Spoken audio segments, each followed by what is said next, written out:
여러분, 우리 성도 개인들과 공동체인 교회가 이 세상에 존재하는 동안에는 이 세상 모든 사람들이 겪는 이런저런 어려움 다 같이 겪어요. 우리는 예외가 아니다 그 말이에요. 어쩌면은 점점 이 인류가 엮어가는 오늘날 타락된 문화는 더 불신으로 팽배해지고 하나님의 교훈하시는 도덕적 규범에서는 멀어지는 불의, 부패, 방탕, 거짓으로 점점 더 불이 붙어가는 상황 속에 교회가 있고 또 우리 개인 성도들이 있기 때문에 일반 하나님 없이 살아가는 사람들보다도 더 시련과 도전의 일들이 많다, 그래도 과언이 아닙니다. 그러나 성경은 우리에게 단호히 선언해 주기를 세상이 점점 더 부패해지고 악해져가고 이런저런 시련과 환난의 일들이 많아질지라도 하나님의 교회는 절대로 망하지 않는다, 패배하지 않는다, 승리한다는 궁극적인 승리를 성경 곳곳마다 선언해 주고 있는 줄로 믿으시길 바랍니다. 교회 목사님들이 코로나 때문에 반년 이상이 지금 흘러가고 있으니까 굉장히 염려들을 많이 해요. 이러다가 한국 교회는 폭삭 주저앉는 것이 아닌가, 상당수의 교회들이 폐지되지 아니할 것인가, 그런 생각을 해요. 어쩌면은 안 믿는 사람들, 교회에 대해서 좋지 않는 감정을 가진 사람들은 더 할까요?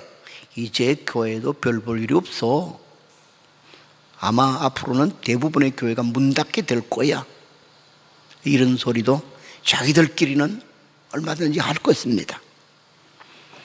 과연 그리할까요?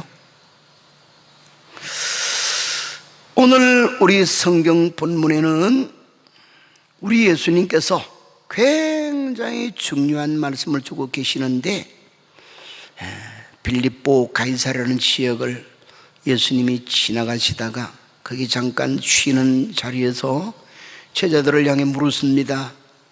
세상의 사람들이 나를 누구라고 하느냐? 엘리야, 세례 요한, 구약의 어떤 선지자들이 살아났다 그럽니다. 그럴 때 예수님이 너희는 나를 누구라고 생각하느냐? 그때 제자들의 대표성을 지닌 베드로가 탁 용감하게 대답하지요. 주는 그리스도시요 살아계신 하나님의 아들이시니이다. 만번을 들어도 우리 마음을 시원하게 하는 멋진 대답인데, 예수님도 격찬을 하시면서 바요나 시모나, 시몬의 아들 요나 뭐 이런 말이 있는데 요한이란 말과도 같대요. 내가 복이 있다. 이것을 알게 된 것은 내 지식, 내 혈육이 부모가 전해주는 것보다도 하늘에 계신 하나님이 너에게 주신, 알게 하신 사실이다. 그래서 복이 있다 칭찬을 하고, 연이어 요 뒤에다가 이어준 말이 뭐냐면 너는 베드로라. 이 베드로라는 말은 이제 이름보다는 뜻이에요. 반석이란 뜻이에요. 너는 반석이라. 이 반석 위에 내 교회를 세우리니 엄부의 권세가 이기지 못하리라, 이런 말씀을 했어요. 그러면 그래서 이 마태복음 오늘 본문에 나오는 이 말씀은 성경 신약 전체 중에서도 가장 중요한 부분이 돼요. 예수님이 누구시라고 말씀해주고 어떻게 믿는 것이 바른 믿음의 신앙 고백의 핵심이냐?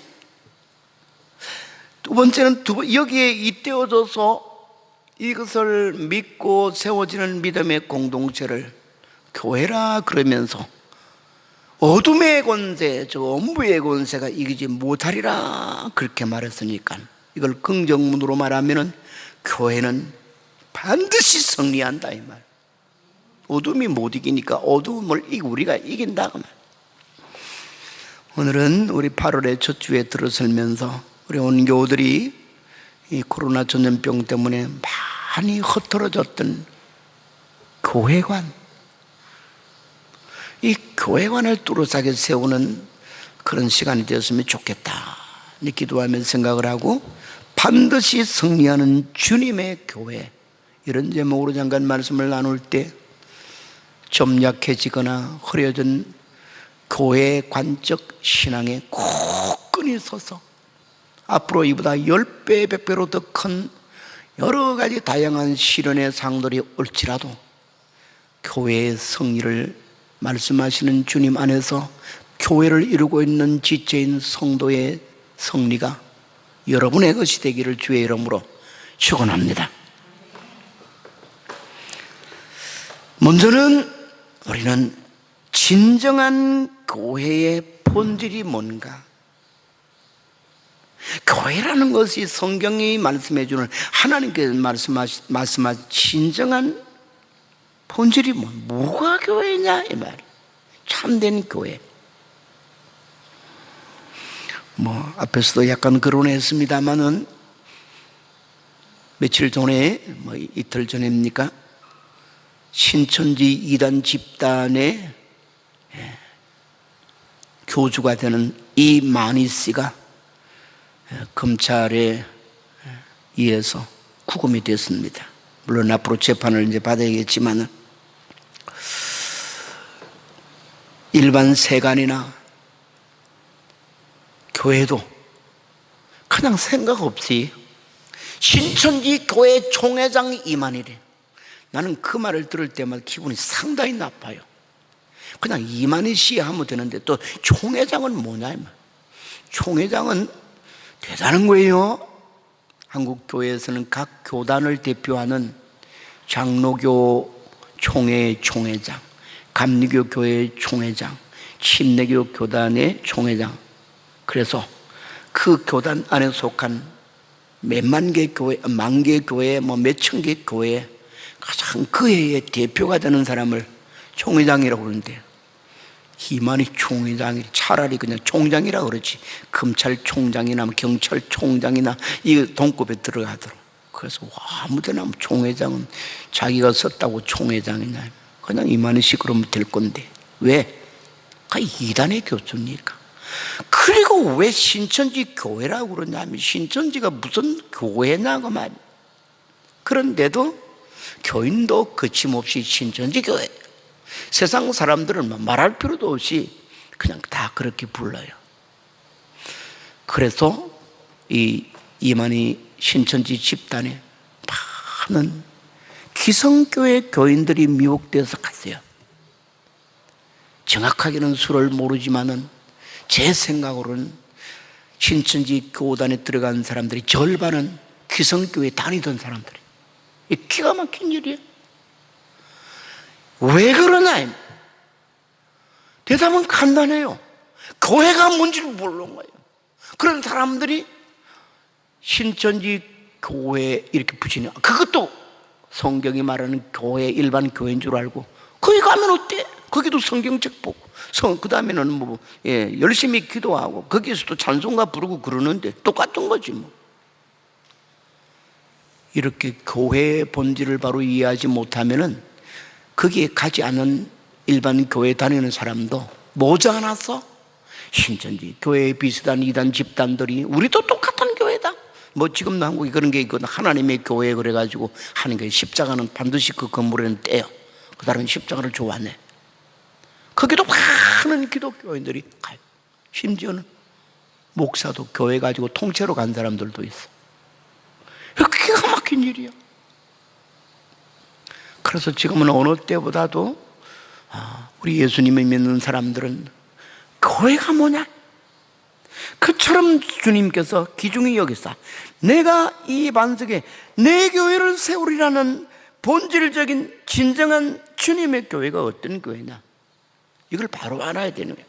그게 안 되면 언젠가는 미혹당할 가능성이 많고, 미혹을 안 당해도 세상으로 교회에서 빠져 나가버리는 사람들도 있어요. 여러분 뭐 알다시피 예전에는 뚜렷한 특별한 개념 없이 그냥 넓고 보편적 의미에서 교회에 그러면은 주로 교회 건물을 생각해서 오늘 교회 갑니다 그러면은 예배 초소인 교회당 가는 것으로 했어요. 어디 갔다 왔니? 교회당 왔다가 그런 사람 하나도 없어. 교회 갔다 왔어요. 그래. 모임의 초소적 의미, 건물적 의미. 물론 그것도 그냥 넓은 의미에서 교회 그러는데 한 모서리는 돼요, 귀퉁이는. 그러나 성경이 말하는 교회는 아니에요. 건물적 교회가 아니다. 뭘 이야기를 하고 있느냐? 그것은 알다시피 예수님께서 오늘 본문 속에서 분명히 말했지요. 이 반석 위에 내 교회를 세우리라 그랬는데, 이걸 이제 잘 보면 이 반석이 뭐냐? 베드로의 신앙 고백이거든요. 무슨 고백이냐? 주는 그리스도시요 살아계신 하나님의 아들입니다. 예수님 당신만이 이 땅에 불행과 영원한 저주 아래 있는 백성들을 구원하기 위해 오신 메시아입니다. 구약적으로는 메시아. 이 메시아라는 말이 신약적으로 헬라 말로 번역일 때는 그리스도가 되는 거지. 유일한 그리스도입니다. 유일한 메시아입니다. 누구만이? 예수님만이. 그 외에는 누구도 인류의 구주가 없습니다. 그렇게 고백하는 그 신앙을 주님은 마치 건물을, 요사의 건물들은 좀 다르죠. 구조나 여러 것들이. 옛날 건물은 제일 중요한 것이 기초돌이에요. 그래서 건물이 크면 클수록 산이나 뭐 바위들이 많은 것이 큰 넓적하고도 튼튼하고 안 깨질 수 있는 바위들을 아주 힘겹게 옮겨와서 기둥을 세울 그 자리에다가 8기둥 세우면 8군데, 10군데면 10군데 이러면서 탁탁 먼저 표준을 세워요. 그것도 평평하게. 전부 모든 돌의 위치들이 수평을 이루어야만 집이 기울어지지 아니하니까 다 맞도록. 뭐 옛날에 지가 다 있어요. 기초. 그걸 두고 말하기를 너는 반석이라. 이 반석 같은 기초 위에다가 내 교회를 세우리라 그랬어요. 그러니까 다시 이 말을 정의하면은 베드로의 신앙 고백이 된 예수님에 대한 참된 진리의 그 믿음 위에 세워지는 것이 뭐냐? 교회라고 주님이 말하는 거죠. 여기에서는 이제 반드시 교회의 본질은 바른 신앙을 가진 교인들의 모임이 되어야 된다, 이렇게 강조를 한 거예요. 왜 이만이 교회가 아니냐? 바른 신앙이 아니에요. 여러 가지 문제가 되는 이단성의 말들이 엄청나게 많은데, 자기가 어떤 의미에서는 예수님 다음 오는 절대자예요. 자기를 통하지 아니하고 해석된 성경은 다 기존의 교회 목사님들이 성경 해석하는 건 엉터리돼. 그래서 저도 1년에 막 수백 통을 받았다 그럴 정도의 편지 속에는 물론 교인들이 거기에 속한 사람들이 보내기도 하고 또 이만희 자기 사인을 딱 해가 보내는 것도 다 있어요. 물론 인쇄가 된 거지만 자기에게 와서 참 진리를 배우고 참된 성경 해석법을 배워서 이 세상 사람들에게 성경을 바르게 가르치라고 그렇게 항상 오래 가봐도 밥도 안 사줄 사람이. 그리고 그 교리라고 내놓은 걸 보면 황당하기 짝이 없어. 그 중에서도 결정적인 것이 자기가 보혜사래. 이 보혜사, 예수님이 말씀하신 보혜상은 이만희처럼 연세가 들어 쭈글쭈글한 그 모습이 아니고 성령을 가리키는데, 자, 뭐 이런 걸 필두로 해서 그 이단 말고도 한국에는 이단 종류가 수백 가지야. 세밀려. 어디에서 거의 문제를 다 가져오느냐? 간단해요. 예수님에 대해서 베드로의 신앙 고백가 주는 그리스도시요 살아계신 하나님의 아들입니다. 유일한 하나님 아버지께로 가는 생명과 진리의 길이 되신 분이십니다. 여기에서 문제가 돼요. 여기에서 이탈을 해요. 색깔이 달라져요. 그 고백의 깊이도 달라져요. 다 달라지는 거지. 그래서 참된 교회의 본질은 반드시 십자가의 도인 예수님에게 있다. 그것이 비뚤어지면은 그게 수만 명이 모일지라도 그건 성경이 말하는 참 교회가 아니.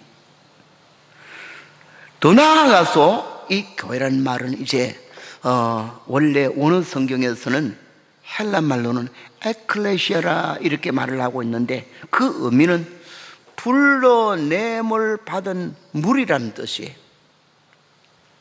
이건 좀 더 우리 기독교적인 연가를 하면은 죄악 세상에서 하나님을 모르고 인류의 권자인 예수님도 모르고 살아가는 하나님의 심판과 저주 아래 있는 백성들이 하나님의 말씀을 듣고는 깨달아서 회개하여 돌아오는 것이 어떻게?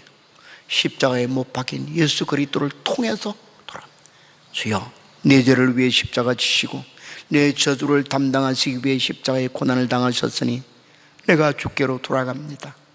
허물과 미련함이 가득 차있고 연약과 불행함 속에 있는 이 못난 죄를 용서해 주옵소서 이러면서 돌아가는데, 이런 회개에서 하나님께로 돌아가는 과정을 두고 말하기를 구원받는다, 구속되었다.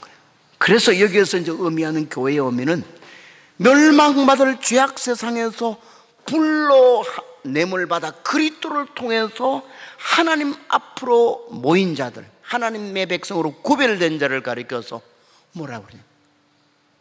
교인이라 성도라고 그러고, 그 사람들의 공동체를 가리켜서 교회라, 불러냄을 받은 무리들이다. 공동체가 신앙 공동체. 그래서 교회의 두 번째 철저한 본질적인 의미는 예수 그리스도를 구주로 믿어서 하나님께로부터 세상 멸망받을 세상에 불러냄을 받은, 그리고 구별된 하나님의 백성들, 무리, 회중이라 그 말이다. 이걸 성경이 딱 정리해 주는 부분이 있어요. 고린도전서 1장 2절 바울 사도는 이걸 딱 정리해서 고린도 교회에 보내는 편지에서 이 고린도는 알다시피 그리스 반도의 제일 끝에 있는 항구 도시고 여러 가지 그 우상 문화가 가득했던, 또 인간의 철학적인 역량의 종류가 많이 있었던 곳인데, 바울은 여기에 교회가 바로 세워질 때 교회가 반듯하게 바로 정의되지 않으면 혼란이 일어날 것을 기억하며 이 고린도전서 첫 편지에서 1장 2절 서두에 딱 말합니다. 고린도에 있는 하나님의 교회, 곧 그리스도 예수 안에서 거룩하여지고 성도라 부르심을 받은 자들과, 교회에 대한 첫 정의나, 또 각처에서, 고린도만이 아니라 다른 지역에서도 각처에서 우리의 주 곧 그들과 우리의 주 대신 예수 그리스도의 이름을 부르는 모든 자들, 똑같은 말이에요. 구속함을, 불러냄 구속함을 받은 자들이나, 그 결과론적으로 이면에서 표시한 말은 예수 그리스도를 주시라 하면서 그리스도의 이름을 부르고 사는 사람들, 이 고른 방향만 이쪽 저쪽에서 말한 거지. 딱 정의를 하기를 교회, 이렇게 하나님의 교회라. 우리 에베소서 1장에 가면 동일한 저자가 되는 바울이 또 이렇게 말합니다. 이것은 예수님과의 관계 속에서 굉장히 중요한 말을 하는데 23절에 교회는 그의 몸이니 만물 안에서 만물을 충만하게 하시는 자의 충만이니라. 교회를 가려 그리스도와 관계적 본질로 말할 때는 그리스도의 몸이라. 그러면 그리스도는 누구예요? 교회의 머리.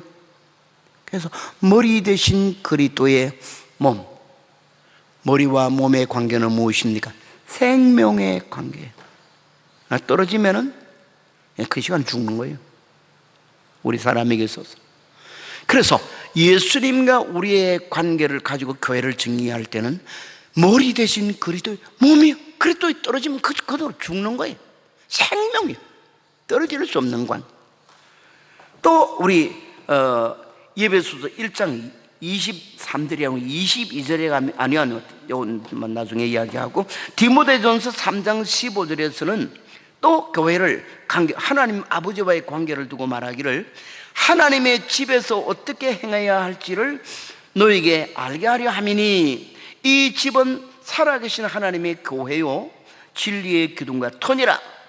여기서는 성부 하나님과의 관계를 두고 말하기를 하나님의 집이라 그랬어요.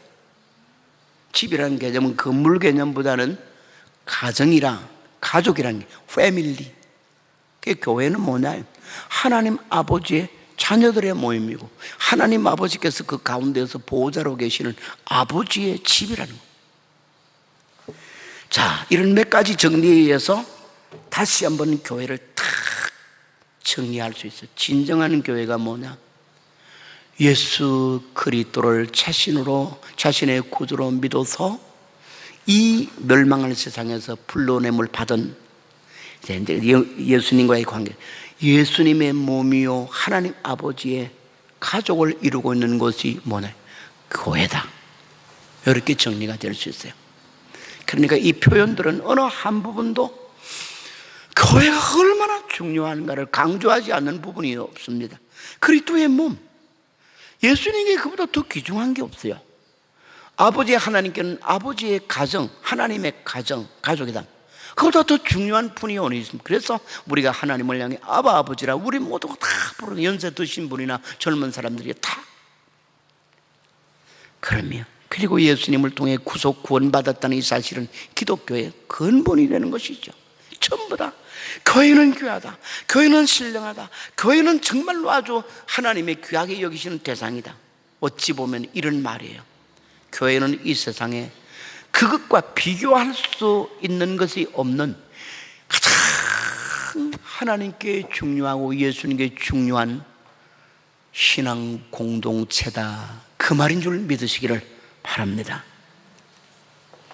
그런데도 불구하고 이 땅에 있는 많은 사람들이 교회를 다니면서도 교회를 사회생활을 하는데 편리하게 사용한 편의시설처럼 여겨요. 마치 동네 슈퍼마켓처럼 여긴다 이 말. 때로는 이렇게, 때로는 저렇게 댕겨. 성경이 어느 귀퉁에서 교회를 그렇게 천박스럽거나 아주 가치 저하의 표현을 하고 있는 것이 어디 있겠냐? 그렇지 않으면 취미생활을 하는 취미생활의 집단처럼 생각하는 자들이 동아리, 동우회, 개. 교회가 개 수준입니까? 동아리 수준입니까? 교회가 편의시설 수준입니까? 이런 관념이 되어 있으면 언젠가는 그 교회에서 떨어져요. 왜 그러냐? 별로 중요하지 않으니까. 내 생명같이 귀중하게 여기지 아니하니까. 그러나 성경은 우리 예수님이 친히 말씀하기를 그 교회의 본질은 자기와 떨어질 수 없는 생명관계요, 하나님 아버지의 관계는 가정과의 관계에서 떨어질 수 없는 것이고, 우리 개인적 의미에서 본질로 말하면 우리의 구원의 그 모든 것이 그 안에서 결정이 된 공동체다, 이렇게 말할 수가 있는 것이다. 그 말이 돼요. 이런 진정한 교회가 사실상 이제 마지막 우리 그 제목에서 말씀드린 것처럼 어떤 세상의 시험과 환난을 만나도 망하지 않아요. 반드시 승리한다는 말인 줄 믿으시길 바랍니다. 두 번째로는 다 중요성을 강조하는 것이 되겠습니다만, 그렇다면 진정한 교회를 세우고 관리하는 자는 누군가? 흔히 이 말을 가리켜 교회의 주인이 누구신가? 이것을 오늘 예수님이 말씀에서 간단한 한 절 속에 말씀하죠. 18절 한 절에서 내가 이 반석 위에 내 교회를 세우리니, 이렇게 말을 해요. 이 세운다는 말을 우리가 잘 기억을 해야 되는데, 이 세운다는 말은 과거 완료로 표시하고 있지 않아요. 미래로만 생각을 말하고 있지 않아요. 진행형이 언제까지? 천국에 우리 모든 성도들이 들어가서 이럴 때까지. 사실상은 주님의 교회 완성은 곧 무엇이냐? 천국의 완성이. 그래서 천국에 들어감으로, 천국은 교회론과 연관시키면 완전한 교회가 이루어지는 거지. 거기까지는 교회는 계속 주님이 세우시고 유지하시고 성장 세워가시고 날마다 정화시켜서 교회다운 교회로 가다듬어 가시는 거예요. 성화시키는 거예요. 한 개인의 구원이 어떤 놈에서는 처음 예수 믿을 때 이제 하나님의 자녀가 되니까 완료되는 부분도 있지만, 그렇다고 해서 성도가 모든 신앙생활이 끝나고 이제는 따놓은 당상처럼 생각하면서 그 뒤는 게을리하고 나태해도 되는, 아니죠. 천국에 들어가 주의 얼굴 뵙는 그날까지는 우리의 신앙은 ing, 현재 진행형이 되는 줄 믿으시기를 바랍니다. 그런데 교회도 그렇다. 그래서 주님이 내가 이 반석에 내 교회를 세운다는 거예요. 진행적 상황이. 그럼 누가 세운다고 말씀하느냐요? 내가 그래서 예수님이 세우신데, 누가 어떤 건물을 세울 때는, 자기가 세운다 그럴 때는 말로만 하는 것이 아니고 거기에 필요한 건축 재료, 재정, 그리고 거기에 구상하는 모습, 그리고 그걸 이루어가는 과정, 프로젝트 다 자기가 주관하는 것을 가려. 내가 이 집을 짓는다 이렇게 나와. 거기는 말 이론만이 아니라 책임성에 관한 것이 다 구체화되어 있는 것이에요.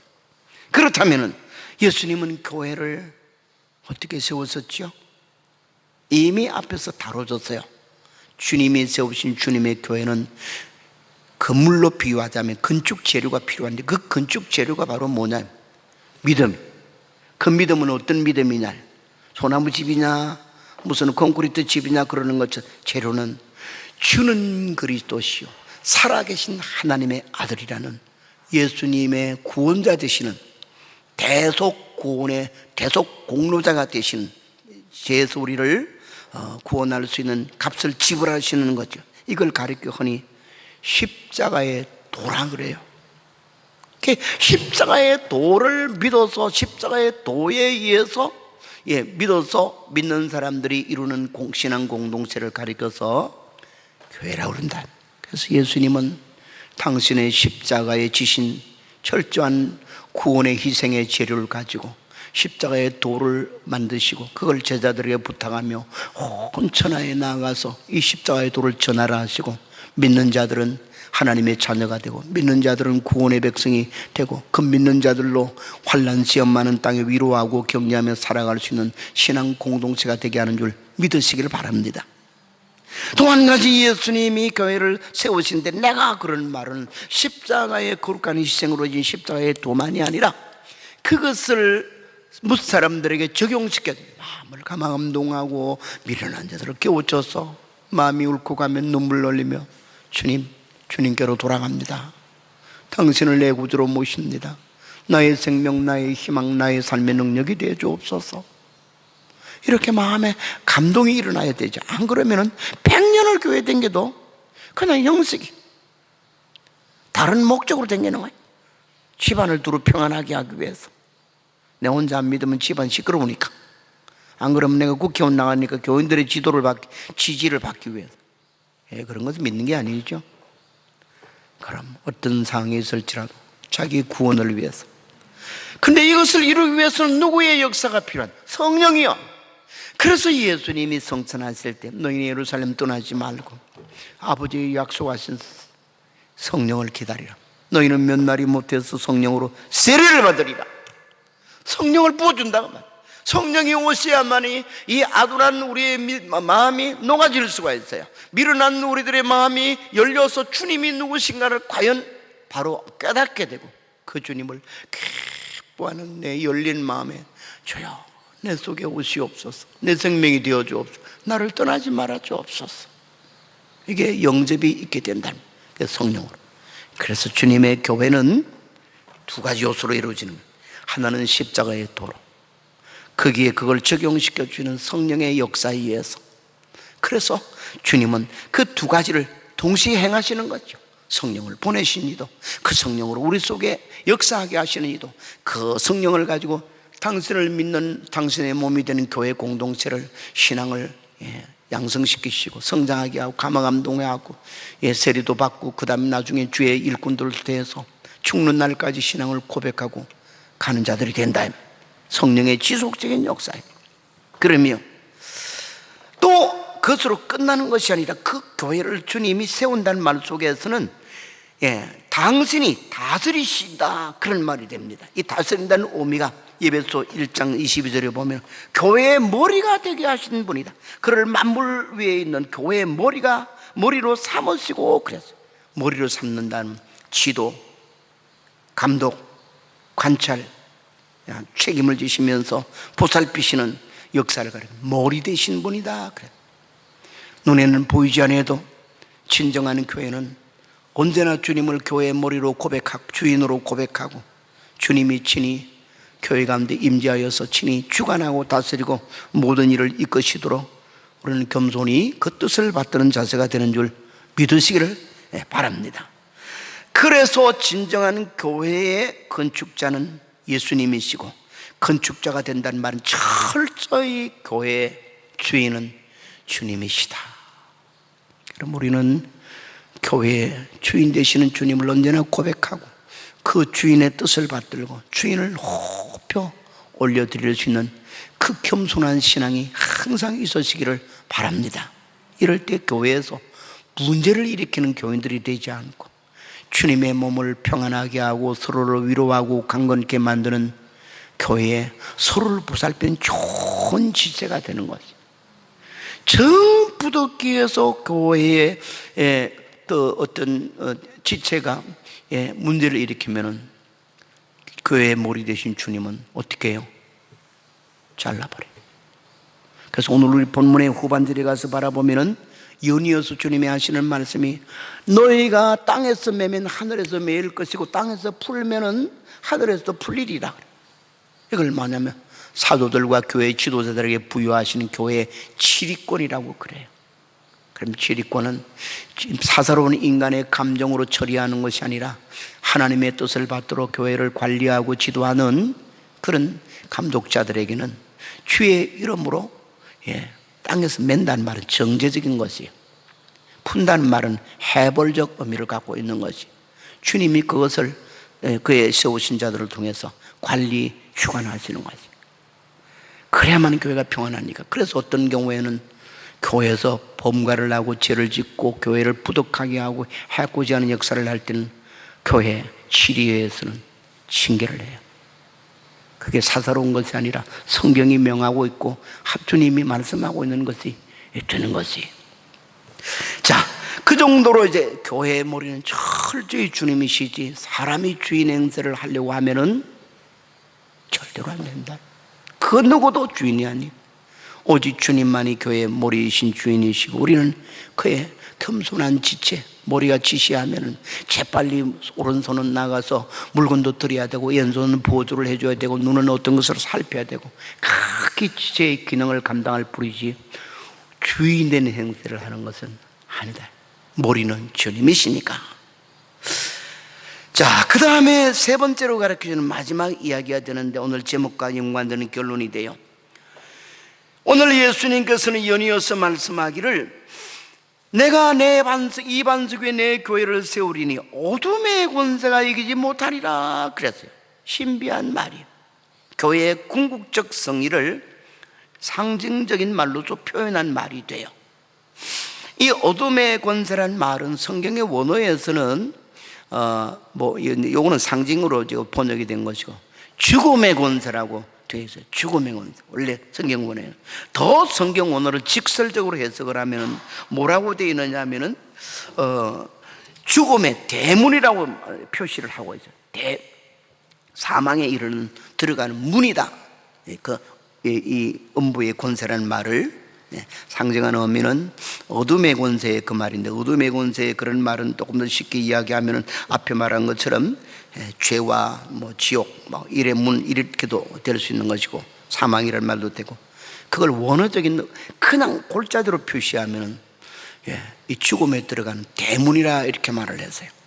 그러면 아까 서론에 말씀드린 것처럼 교회도 이 세상에 있는 동안에는 안 믿는 사람보다도 더 부가된 의롭게 하나님 앞에 진실하게 또 하나님의 영광을 위해서 살아야 될 사명을 갖고 있기 때문에 세상 사람들이 안 진 십자가를 하나 더 지고 있는 거예요.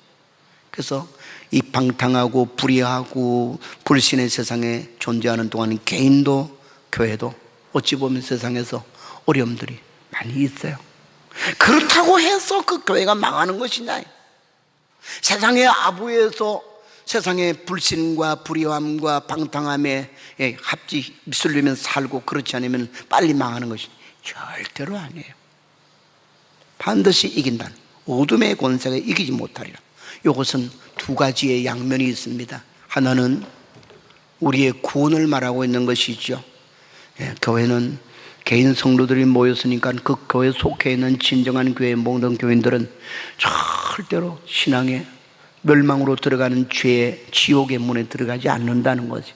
철저히 영생, 예수님이 죽음의 권세를 깨치시고 부활하신 것처럼 예수님이 이루어놓으신 부활에 참여하는 궁극적 구원을 가르쳐 두고 말하기를, 이기지 못한다, 교회는 반드시 승리한다.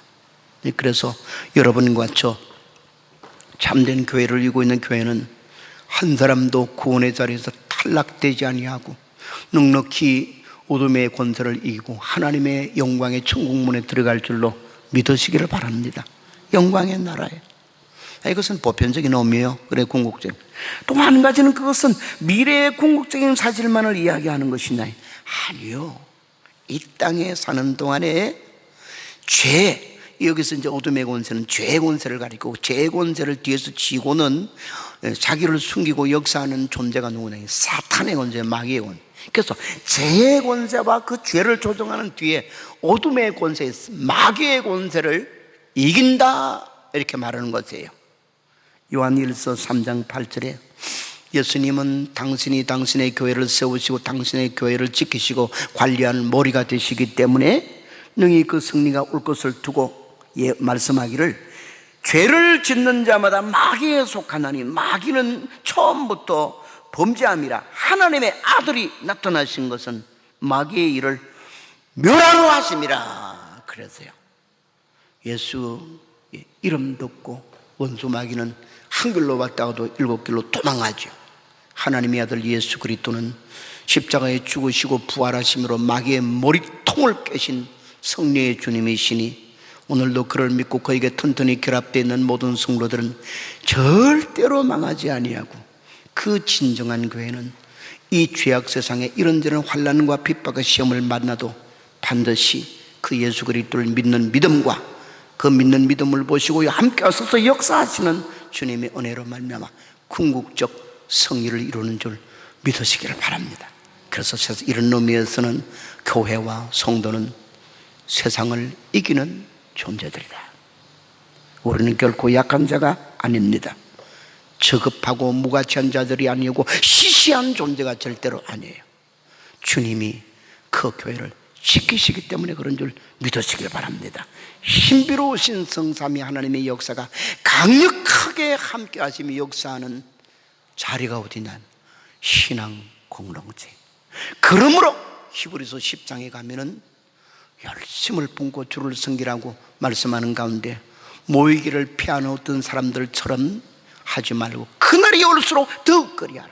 교회, 아까는 불러냄을 받은 사람들의 모임이라고 그래서, 교회가 모임이 약해진다는 것은 머리이신 또 예수님이 몸으로 삼은 거기에서 각 개인들이 떨어져 나가는 거예요.